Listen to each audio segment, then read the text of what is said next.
Hi guys, good morning. Nakabili nga pala ako ng pinggan sa palengke. 20 each, dalawa yung binili ko.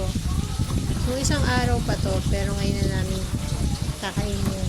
Ito na nga, inahanda ko na yung aming kutsilyo. So ayan na nga, babalatan na natin ang ating pinggan.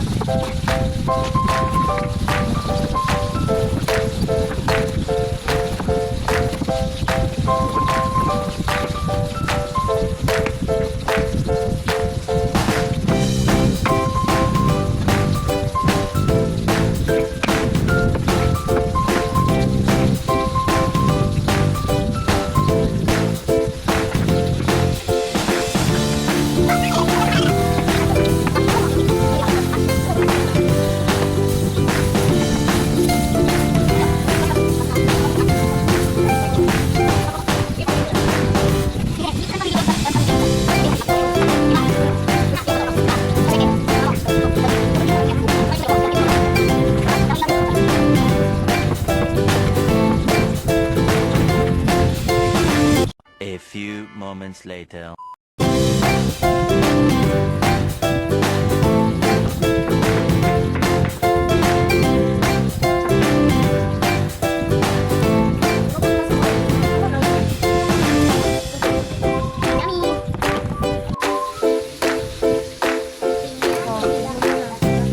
Ang batang matindi sa asim.